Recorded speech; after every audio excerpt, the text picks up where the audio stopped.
Hello, everybody. Welcome. Welcome to today's webinar, Three Obstacles to Marketing Efficiency and How to Overcome Them. My name is Chris Hannon. I'm on the marketing team at Frontify. I want to thank everyone for making time today. We have people all over the country registered for today's webinar, including many of our customers and some of our partners. This isn't surprising because we promoted it all over the world, but it's just great to see that. And I only also bring this up because if you're watching this in the morning, I'm in New York, or if you're watching this in the afternoon, or if you're watching the recording, just want to thank you for making time. We have a great discussion today and a great panel.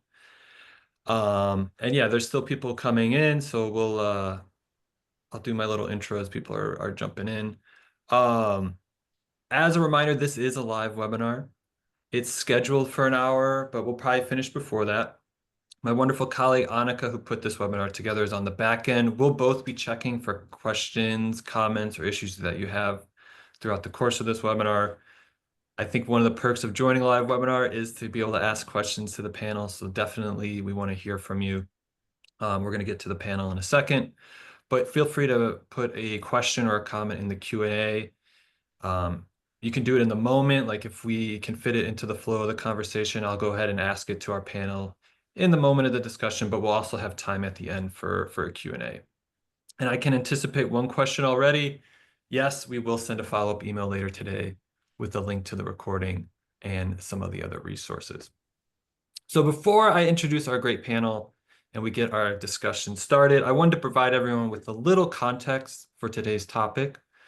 The title again is Three Obstacles to Marketing Efficiency and How to Overcome Them. So why marketing efficiency? Well, late last year, we conducted an internal brand survey for Frontify. We surveyed 400 senior marketers in total. Their survey was over 30 questions, and we got a ton of great insights. And as we were looking through these questions and the responses, we thought, some of this information might be interesting to people outside of Frontify. So for example, one of the questions we asked to these 400 senior marketers was, what is the single biggest one-word benefit to a digital asset management system or a DAM? And nearly 60% said efficiency. And so we took that insight and we created our 2025 State of Marketing Efficiency Report. If you haven't seen this, we'll include a link in the follow-up email. It's also in the resources tab here. And so just know that throughout this webinar, I'm going to pull some of the findings from that survey and report and kind of put it into a question to our panel to get their perspectives.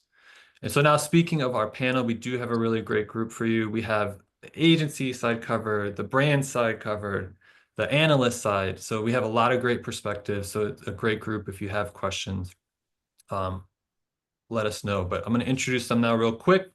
First up, we have Joe. Hail, Joe. Welcome. If you could Thank share a you. little bit, just your name, title, and where you work. Yeah, name's Joe Hale, CEO of Dragon Rouge in London. Nice. Thank you, Joe. Welcome. Next up, we have Tanisha. Hello, everyone. I'm Tanisha. I'm here joining from Leonardo Hotels Benelux, and I'm working as an operational marketing manager. Welcome, Tanisha. Next up, we have Gideon. Hi guys, I'm Gideon Cosme. I'm the head of brand design for the Discovery Group. Thank you. Welcome, Gideon. And then last, we have Ralph. Ralph, welcome. Hi there. My name's Ralph Windsor. I'm publisher of DAM News, which is a DAM industry publication. Nice. Thank you, Ralph. And yeah, if anyone, it's a great site, digitalassetmanagementnews.org. Check it out. They have a lot of great resources. So yeah, before we get, so we're going to get kind of these three obstacles today, but before we do that, I wanted to ask the panel kind of start with a higher view, because I think, I don't think any of us are just trying to be more efficient for efficiency's sake. It's usually tied to like a bigger goal. And so to get a sense of what this goal is, we can look at one of the questions from our survey. And so again, we asked these senior marketing leaders, what was most important to them in their work? And 39% said the most important thing was creating a unified brand. And another 39% said the most important thing was demonstrating ROI. So together, that's 78% of people said one of those two things was most important. So just very generally, I want to ask the group, what do you make of that? And so anyone can jump in. Yeah, I'll kick this one off. Just in, I mean, I preface this by saying I'm not a marketeer. Have worked with lots of marketeers in the course of my work as a consultant. But what I've tended to notice is that the ROI side is very important for B2B marketeers and those with quite a limited budget who are constantly having to battle for funds to spend on marketing campaigns, things like that. So for them, ROI is critical, basically in order that they can continue funding projects and campaigns and so on. The unified brand, I have found it tends to be more like the bigger, more well-known brands, FMCG in particular. Yeah, they're more focused on a unified brand. Having said that, I think there is an intersection between the two.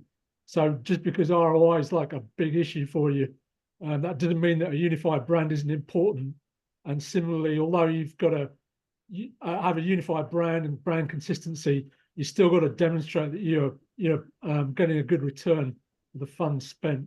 So yeah, I think although these are two different priorities, they're basically two sides of the same coin or two aspects of the same sort of overall thesis with this.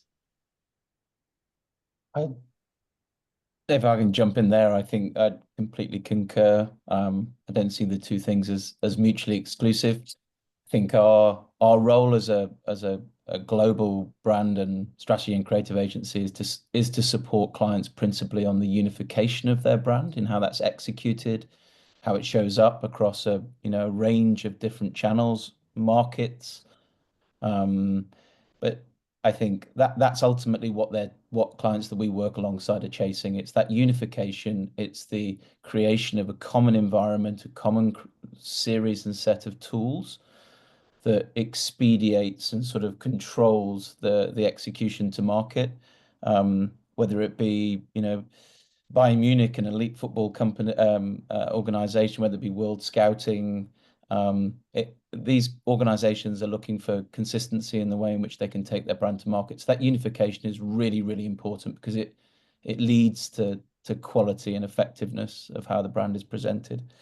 Ultimately, what comes out of that are stronger, more tangible returns on speed to market.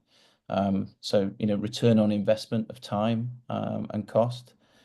But unification of brand in all ways in which it shows up is the principal driver for us. Thank you, Joe. Yeah, that's great. If I'd be curious if anyone watching, if you have questions or reactions to this, but I'd love to get like the brand side as well, Gideon or Tanisha, if you have any angle from this, if you could speak to if you have challenges with unifying brand or demonstrating ROI or trying to manage these. Yeah, I think we have an issue with both of them. Creating a unified brand might sound easier than it actually is in reality. And I think using a digital asset system is definitely something that really helps to create a unified brand. And on the other side, of course, we always have our management team that we have to take into account. They want to see the real numbers, so then you have to make that decision if that to create a unified brand, if you can also get that return on investment back in the end. And I think it actually does really help. I think from our side too is like it's not just about the business, right? It's about the process. So if you can create efficiencies through the process, you can show that ROI as well. If you think about the creative currency, like when we work with agencies, you get charged, an hourly rate, and same with freelancers. So when you create processes that speed up and make that design ecosystem faster, it also reduces cost there. So really not just benefit to the brand in terms of creating consistency, but really allowing us to, really put value into the creative currency back into the process. Nice. And yeah, I think all really great insights there. And I think it kind of leads, you're kind of talking about, Tanisha talking about Gideon talking about process, I think we could probably get into our first obstacle that we kind of want to get to marketing efficiency, which is decentralization. This is something maybe if you're on the call, let us know if you agree with this, but things are just in different places. And in our survey, actually, we found, just for example, 39% of respondents said they use SharePoint to manage their brand portal. I use SharePoint in my previous company. I can confirm that's a little bit hard to access and use sometimes. And so we also hear that from marketers a lot, that these decentralized systems, when things are in different places, and or you have these hard to access tools such as SharePoint, it leads to poor brand governance, which then leads to inconsistent branding, and then that is going to hurt your brand quality. So decentralization, our first obstacle, I'll ask the group, how big of a problem is this in your opinion, and why do you think it's such a problem? I'm Well, going to for jump in. us, Yeah, sorry. Tanisha, you go. You go. For us, it was a really big problem. We started with this online drive system that we had. And I think in the end, you have so many places where you can save your brand guidelines, like everything that you need for your brand. And then we moved to SharePoint, but also with SharePoint, it's maybe hard to access, especially when you work with external parties. And then you realize that people will save their projects in their own SharePoint, and it will just leave its own way, basically. And I think that was a really big problem for us, for sure. Yes. From our side, I think, working for a big corporate, SharePoint is definitely a tool that everyone is using, but we know when we ring fence, different uses for different, software. So very much what we found works is we do onboarding for anyone that works with the brand. We explain what the difference is between a service like Frontify and a service like SharePoint. And through that, people understand which one is better for them, depending on the type of job and the outcome that they need. So I think it's really all around making sure that they understand the features. Again, like from a brand asset point of view, it's going to be very time consuming to try and tag everything in SharePoint. That's if it can do it. Whereas with Frontify, you have the automation. So I do think it's just about picking the right tool for the right need. I don't think it's either or. It's a combination. Yeah, I'd agree, Gideon. I think that's absolutely right. It's as I said before, because unification is what the brands we work with are striving to achieve. Decentralization is the primary reason they come to us. The cost that they expend, literally with agencies retrieving their own artworks, or their own files. These are a brand's most competitive assets, but they're often hidden, locked away, controlled, owned, housed by outside parties. That's a perilous place to be if you're a regional brand or a global brand. So centralizing these assets is about giving your team agency. It's about giving you creative control over your most important assets, and that brings greater brand quality. It brings greater speed to market, greater coherence. I think there's another aspect that is sometimes missed as a result of centralizing assets like that, is that it's also a way for your people all over the world to become your number one brand ambassadors. So it's not just the practitioners that are responsible for creating, managing, executing, publishing comms, marketing materials, but a successful DAM, a system like a Frontify, also becomes a really powerful onboarding tool for people to understand more about the brand, why it exists, what behaviors are important to that brand, what attributes make your brand different. So it can house more than just assets, and I think that's a hidden quality of the centralization benefit: accessibility, speed to market, efficiencies, all of those things. But there are some emotional benefits which manifest in behavior and understanding and loyalty, which are really, really key here. Yeah, these are already good points been made by my other co-panelists. I'd just say the issue of decentralized systems, it's kind of one that never seems to get old in DAM. I found this when I was working as a consultant. You go into clients and they go, "Oh, we've never done one of these before," and then you dig a bit deeper and you find that there's one, then two, then three. I think that some places have found like 10 other systems, like all over the place, different budgets, not talking to each other, that kind of stuff. It's the same again with the SharePoint. There's a lot of the IT departments say, we don't need one of these brand things. We've got SharePoint, and no one uses it. And I think the 39% figure, that's quite good actually. If you'd asked this about a decade or more ago, certainly something like 2010, it would have been more like 89%, I think, rather than 39. Yeah, the other aspect I think with this that's key is you can't just buy one of these brand portals. It's the whole internal communications program that's essential to this. And I think the vendors have a role with this in helping their clients to make sure it gets adopted and used. But also, if you're a brand manager, you've kind of got to view this as it's like an internal sales and marketing exercise in its right. If people aren't using it, there's no point. You'll just add it rather than 10, you'll have 11 basically. So yeah, I think that's the key point with this. That's great. Yeah, I think I'd be curious to hear if any questions or comments there. If anyone is having issues with this decentralization, all of you sort of touched on the same point, which I think is a very important thing, this idea of onboarding and getting people onboarded with the tool. I heard a quote once at one of the Henry Stewart Dam conferences. Someone was speaking and they said, Dam is not a project, it's like a system. So it's not like a project where you have we're going to launch it and boom, we're done, it's launched. It's like a whole system that you have to continually monitor and get people to adopt it. I'd be curious if anyone could share a little bit more on like how maybe some tangible things people could do to increase adoption of this. If you have trainings or something, if you could share any experience from your side or clients or just best practices. I mean, like what I was mentioning, whenever we onboard new agencies or partners on projects, the first thing we do, and I mean, I hate this word, but it's an induction, right? It's about here's what we do, how we do it, how we want to collaborate.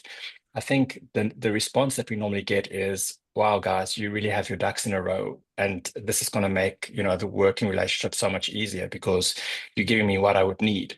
And I don't even have to ask for it.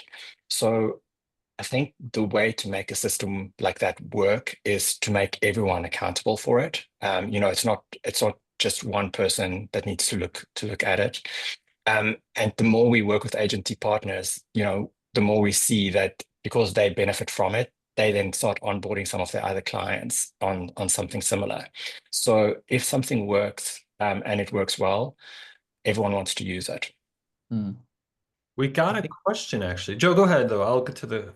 We've just run an implementation for Bayern Munich. So as I said, the sort of global elite football sports brand, and one of the ways in which they're driving adoption internally, and this is of their own staff around the world or people around the world, but it's also agency partners, is to showcase the best work that's being done. And again, so you see the system, and I think the analogy of an operating system is exactly right here, as you say, Chris. But you don't just see it vertically in terms of execution or guideline or library or campaign, seasonal campaign. You see it horizontally. You see it across. So, for example, a brilliant piece of seasonal campaign work that may have been done for the women's team being shared on the system that could be picked up by the basketball men's team in terms of its design, its style, its elements, its formats. And that's really driving engagement inside the Bayern ecosystem, and that's partners and internal practitioners. So the more you can do to inspire people with work that's being done and educate people with work that maybe didn't hit all the right notes for various reasons, it becomes a learning and engagement tool just as much as a place to go to execute and have more control over your assets. So I think there's loads of ways in which you could even go further and gamify that, and have all the most engaging assets and content within the system being brought to the service so people can see what other people are using and searching for. That's great, Joe. And I think this kind of answers in a way. This first question we have from it's an anonymous attendee, so that's fine if you don't. But this is a very common one. I'm not surprised this is the first one because I feel like there's always this dynamic between marketing and sales. So, how do you start the sales team with using a centralized system and processes when you're starting from ground zero and people all do different processes different ways, especially with inputting data into the CRM? And I think maybe like Joe, like the gamification stuff, having things very easily accessible, maybe that answers it to a point. But I don't know if any of you have like specific examples with a sales team. And again, these are like brand ambassadors, like you were saying, Joe, they might not care about like, oh, who cares? This is maybe the old logo, whatever, or this is not a recent asset. You know, they just want to get something out. Anyone have any experience there where we can provide some feedback? I think we, oh, go ahead, Ralph. No, go No, on, go ahead, Tanisha. Yeah. We definitely had some problems with that in the beginning, but I think for us it was all the end users getting into this program. Everyone has hesitations about, going from one system to another system, and we actually started by having these brand ambassadors that will be excited to use Frontify actually. So we took them with the whole onboarding on board. Especially because we don't really, it is like everything we had was decentralized. And I think something like using a DEM system like Frontify would even make their work easier. I do have to say we are using now also an integration of one of the programs that Sales is using. So it makes it even more easy. But that way I feel like you can really get people to be excited about using a system like Frontify. Just make sure that you listen to them in what their needs are, and also make sure that you have those needs available for them. That's great. Yeah, just to add on to all that, there's some great points made here. Well, I think I would say you got to think about this in terms of what are the benefits for, especially for salespeople, because salespeople, they're not marketing. You have to say, right, this is, you have to really demonstrate how this is going to be to their advantage, rather than just saying, well, this is something you should do, like, kind of the equivalent of doing the dishes or whatever. You have to say this is something that will really benefit you, and demonstrate that. If you do that, then you're more likely to encourage people to use it, and then you can introduce the more maintenance aspect of it, so to speak. So it's benefits first. It's an internal sales and marketing campaign, and what you're developing here is it's not just a system full of assets. It's an asset in itself. The system. It's an actual business asset that improves the value of the company. I think just to add to that, building as you might any digital experience where for your brand or physical experience is to identify use cases which represent all functions of the organization and find out where the pain points are, and then find a way for a system like a Frontify to improve that situation and bring benefits, as you say. So if it's sales, the work we did with World Scouting on Frontify, they want to attract partners to World Scouting to help invest and so they can have more money to spend on the delivery of scouting as a way of life around the world. So they need to pitch to people, they need to pitch for funding. So it was about understanding how templates and tools could assist the sales team and the partnerships team in that experience. So building use cases, one, shows you actually care about people and the job that they're trying to do, but you will also illustrate how, more importantly, a system like this can facilitate and improve that process with an outcome. So, and then you have all the templates there to populate. So that would be my advice, is to build use cases from different parts of the organization, so it feels designed with, not for. Great. Thank you, everyone, for that. I hope that answered the question to our anonymous attendee who did that, and good luck. I know you said you're starting from ground zero, so good luck with that. Hopefully that was helpful. I want to move to the second obstacle here. And Joe, you said you talked about these most competitive assets. I think that's really, really a great way to phrase it. And so the second obstacle is kind of around the efficiency for campaigns, which I feel like is where these competitive assets are really kind of meeting the market with during a campaign that you're running. And so in our survey, we found 47% said they use a presentation deck. So this is like a PowerPoint, something very static, to document and share their campaign toolkits. So maybe I've seen these in the past. It's like a PowerPoint with like examples of some of the ads, maybe some of the campaign guidelines, but it's very static. And at the same time, we're always hearing from marketers that they feel like there's too many steps and handoffs that slow down speed to market for campaigns. So I kind of want to tie both of these together and ask all of you, first off, what is a campaign toolkit in your opinion, and how do they add value to campaign launches? And anyone can jump in here. I'm gonna go for this one. I think, like whenever we launch a new initiative, it has a unique look and feel. So yes, it has the CI, but there's something unique about it to make it feel like it's part of one singular experience. The way that we developed that in the past was exactly like you said, where the agency would create a PDF, the PDF look and feel guidelines would be approved, and as soon as it's approved, we would start the rollout. I think what we found with digitizing that experience is that we can collaborate. So through the process, we can make amendments, we can make comments, we can approve look and feel. The team can build the templates as it's been approved, and then we can start sharing the different content, to the rest of, the designers who would have the various assets to produce. So it literally, I think, like you could probably cut out weeks from a campaign and launch a really decent campaign a lot quicker with a lot more assets and a lot more hands on deck. So I think it makes, specifically in the realm of social media where everything is instantaneous, you want to make sure that if you want to ride a wave and ride a trend, that you do it today and not 2 weeks from now. So it really gave us also an opportunity to be more responsive and more reactive to our consumer markets and change things if we see that it needs adjustment and we need more traction, which again is something that, a few years ago, you probably would work a lot harder to try and achieve. That's great. I wasn't thinking about being able to respond faster to like things that are happening on social media, but that's a great use case actually for it. Yeah. Anyone else have any thoughts on this, on getting that adoption for a campaign? Any experience there?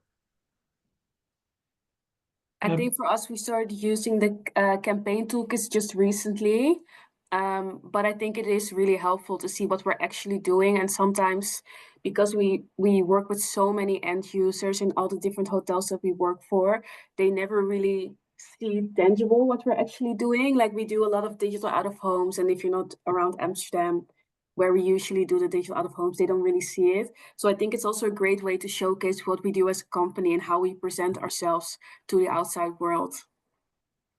Yeah. Yeah. I think there's a adaptability and a responsiveness benefit as both Tanisha and Gideon have referred to.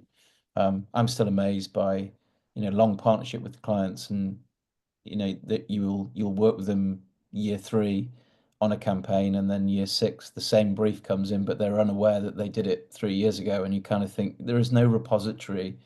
All of this invested learning is disappeared. So my experience is as simple as having one place, and AI will only ever help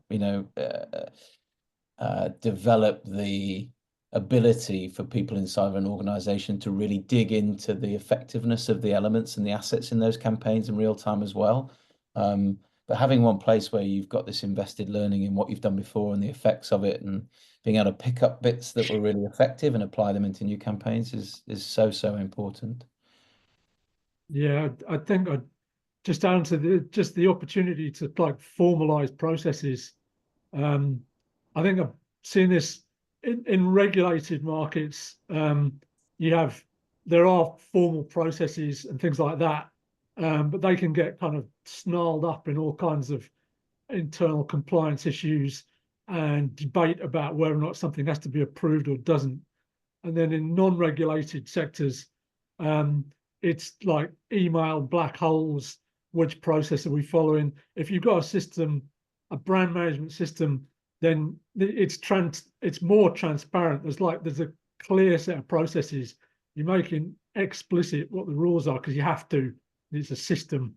You can't kind of fudge the issues basically, or you can fudge them far less. So yeah, I think this is just transparency, clarity would be two of the main aspects of that. Yeah. Yeah, that's a great point. We see, you know, you could have it be where, especially the bigger the company, you have people emailing you like, hey, I need this asset for this campaign. And if you get hundreds of emails over the course of time, and that is not an efficient way to do things. And if you can build that understanding that, hey, this is the single place where everything is, people could kind of go and grab stuff on their own. Yeah. Just a quick one to add, I think as well, you know, with companies that are running campaigns, you know, in multiple languages across a number of international markets and the nuances and cultural differences there, being able to control that process. You know, there's always flexibility, but within a framework, and a DAM and a system like this can bring the right levels of control and framework, but you know that the flexibility is going to be controlled, so there's no massive faux pas. And we all know about the famous faux pas, you know, across cultures and languages, and you know that just feels like something brands need to mitigate more and more and more against for obvious reasons. So I think there's a cultural check and nuance as well that's a benefit within all of this. Yeah, that's a great point. And we actually did a report with Work about global to local brand governance. If you're interested, we can include that in the follow-up because there's a lot. It talks about that exact point, Joe, and some other stuff, but really, really good to keep in mind. We're doing pretty good here. We did get another question. It's about AI. So we have a section at the end for AI. So I will hold that question. Thank you for asking it. But we will hold that for just a few more moments.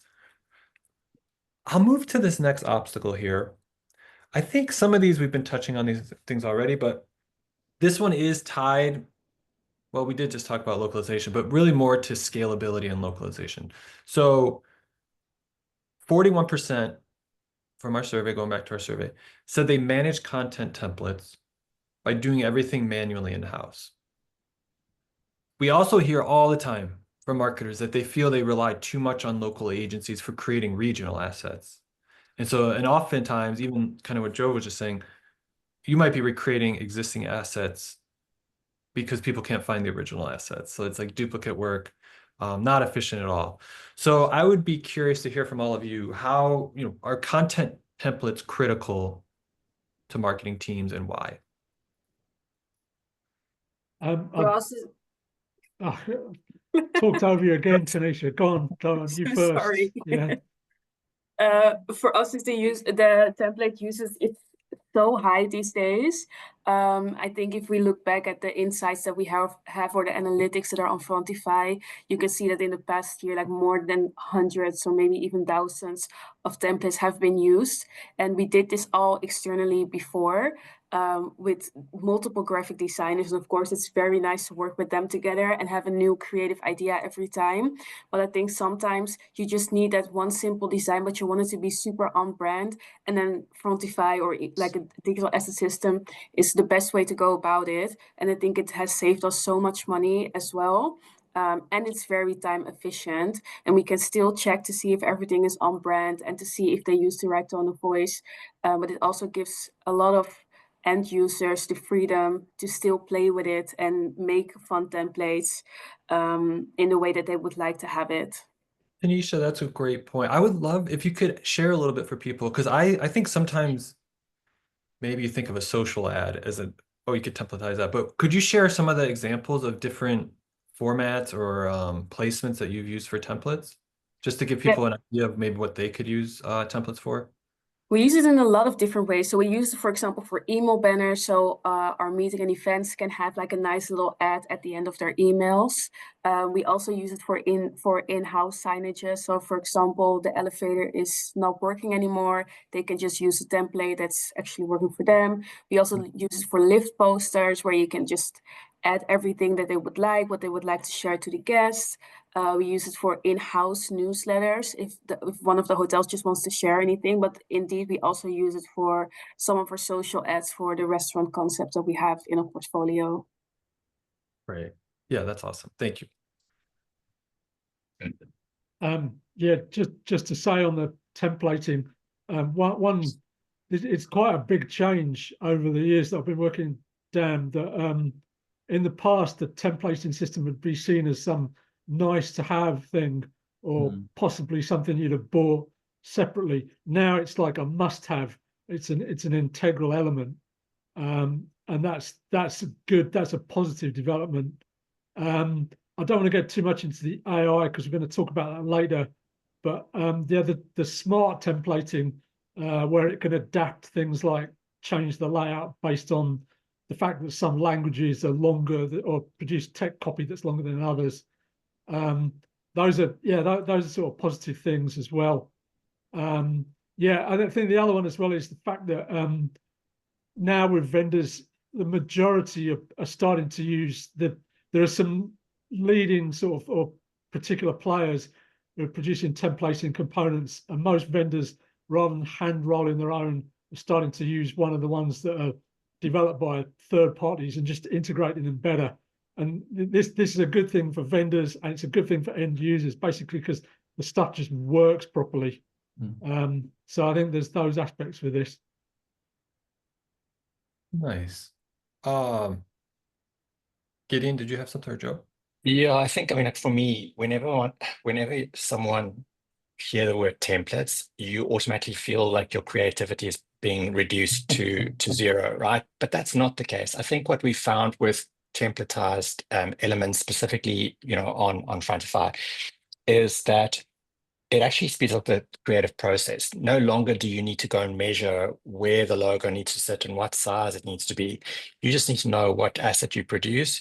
You go and pull the correct template off the site, and you still play around with, within the usable space to produce the creative. I think if anything, what it does, it speeds up the creative process and make the designer really responsible to be more creative with what they have power over. They don't need to worry about logo positioning and logo size. That's really all catered to. And I think you can definitely make the templates more advanced, specifically if you are working on campaigns, like we mentioned previously. There are more assets that you want to make sure are consistent throughout the templates. But I think that actually shows the flexibility, because essentially, again, if it's part of your creative workflow, you can do a lot more with a lot less time. Yeah, I think that point about you're not taking away agency from users. You're actually, you're still giving them a good amount of that. And that might be a weird thing to say, but I don't think agencies really want to be spending a lot of time creating, templates anyway. It's not really productive work in that sense. So, you want to lay the blueprint, and then you want to see the brand you've worked on executed consistently with the right amounts of nuance and character to it. So if you've got a challenge with an agency that's maybe holding on to that work, then that might be something to talk to them about. But it's it was such a fractured media landscape. This function, this module is so important. Yeah, that's all great points. Definitely from the audience, I would love to hear thoughts, comments, if you agree with this or if you have questions about these templates.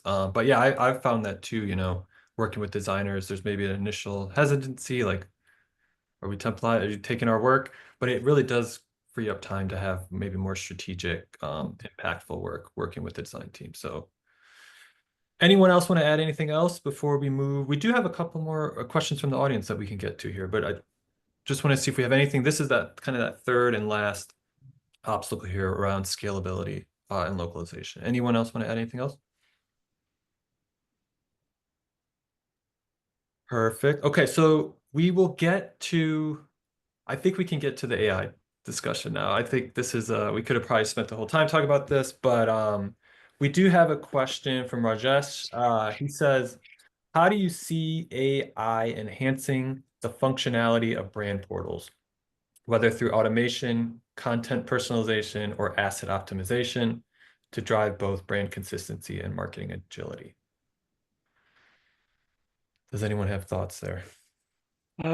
So I've got I've got to say I'm a bit of an AI skeptic. I'm a how can I put it?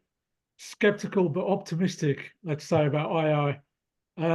Because I've come from a technology background. I've seen some of the stuff technologies come up with, and yeah, there's quite a lot of over exuberance in the early stages, which isn't always borne out. How I would see AI as good as in an advisory capacity, especially with stuff like brand, where it suggests things could be done better or ways to improve things, or suggests that there might be problems. That's where it works well. Where it's not so good is where it kind of steps in and like auto corrects, in inverted commas, something that it perceives to be wrong, or it gives people to sort of, basically randomly generate lots of nonsense. I could use some less polite descriptions there, but I won't, as we're in a webinar. Yeah. So this is the thing. I think we were talking about agency before, and this is from the perspective of control. Yeah, it's critical that marketeers and all those involved in it retain agency, and they're the ones with the creative control over all of this. The AI basically assists them. It doesn't try to step in and take over their jobs. That's when I think it can not work so well. I'm kind of with Ralph on it, but I do see the potential of AI specifically in again, streamlining processes. One of the things that I love to do with ChatGPT, for instance, is like I haven't been Googling as much as I have. You kind of just now ask ChatGPT how to do this, this, and this, and it serves you the results. You don't have to go and find it. I see the same benefits for a brand system, right? At the moment, you go into guidelines, you need to go and find where the logo details are or where the color details are. It's so powerful that you just ask AI. So, where is this? Where is that? And it kind of just serves you those details, specifically if you have a very big system. And the bigger it is, I feel like the more challenging it becomes to kind of navigate through it, unless you know exactly what you're looking for. So I think there is a place where AI is in the space where it can be beneficial now already, but there's also a lot more that it needs to do to get to a point where you can just ask it, to create a campaign for you, and you know that the assets that it used would be on brand. I think that's currently something that they're trying to develop or they're trying to get to, but it's definitely not here and not now. Yeah, I'd agree. I think AI is there to Ralph's point as sort of advisor and maybe optimizer, not editor in chief. And if you see it as editor in chief, you're in a lot of trouble. I think there are some amazing current and future developments around auto categorization and the way in which it can speed up, it can tag, it can predefine folders for assets in ways and intelligence that take us a lot longer to do. I think in a world where some brands, not all, but some brands rely more and more on user-generated content, which sits in the asset library, the way in which it can analyze image, content, text, video, and more importantly for sentiment, and even emotion, and therefore make assets that you hold more discoverable and more usable, in a rich sense. I think that's really interesting. The way it can learn about user behavior, and then almost prescribe or promote or recommend content that might be useful for you based on what it's learned about you, and it predicts and forecasts. So maybe further into the agentic AI space, that's only going to get better because it will start to act almost as a second skin to you, a second mind almost, and propose things. And I think I was talking to someone the other day about this, maybe in the verbal side, which is often a means of going back to the competitive assets. Your tone of voice can be such a sharp and quick way to stand out. the way in which AI can help practitioners to stay on voice for their brand. And so I think there's some really exciting new developments there. So you reduce, again, it's risk mitigation, but it's also ensuring that your brand's got a tonal style to it, which is different in the market, because everything we're talking about, campaigns, it's all got verbal assets in it. So I think there's some it's an amazing area to follow and track, but it's very much as an optimizer, advisor, not editor-in-chief. Nice. Thank you all. And I would just add to this from Frontify's side, we are working on an AI-powered brand assistant. So if you think of a brand portal as this like dynamic website experience where you're driving people to find the latest brand assets, campaigns from your campaign toolkits, etc., to have that little chat there to basically to your point, Gideon, where you can search for something and make it a little bit easier to find.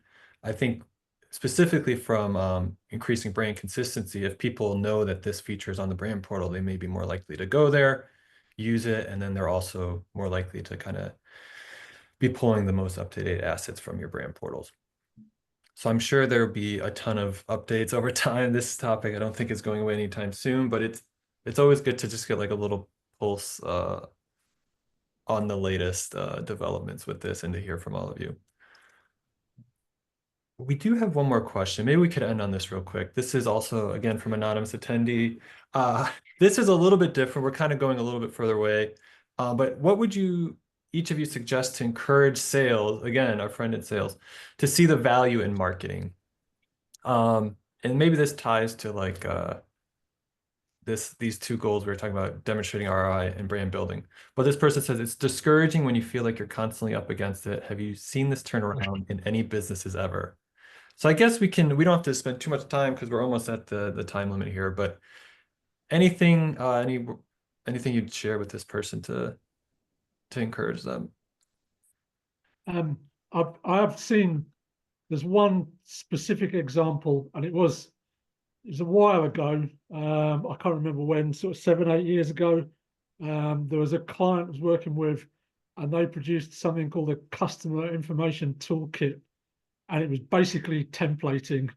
And what they previously had, they had sales guys who'd go out and visit customers, and I forget what the product was. I think it was a directory or something that they were publishing. And in the past, the sales guys would go out and they'd all hand roll PowerPoint presentations, and it would be exactly what you'd expect, be a complete, some of them would be works of art and others would be just complete horrible shambles, and all points in between and to either side. So they built on this template system and said, look, you can just use this thing, type in a few details. It's much easier. It's got all of the latest campaigns on there. You don't have to worry about whether or not any of it's approved. You won't get into trouble for using it. And the sales guys, they did all like it a lot, and it did get widely adopted.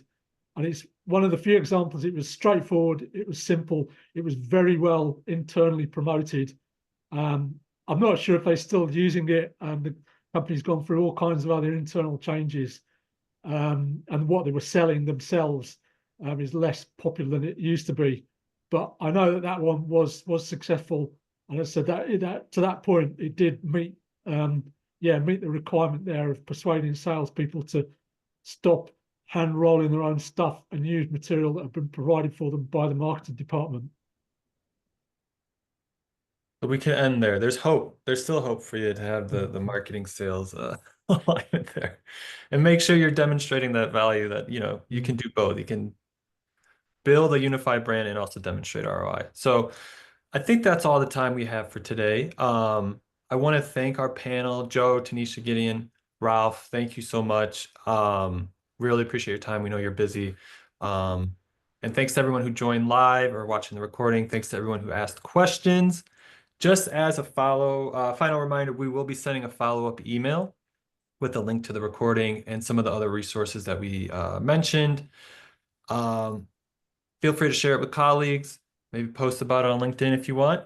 And if you want to learn more about Frontify, please reach out to us you can reply to the follow-up email or just go to frontify.com and learn a little bit more about how we can help with all these obstacles.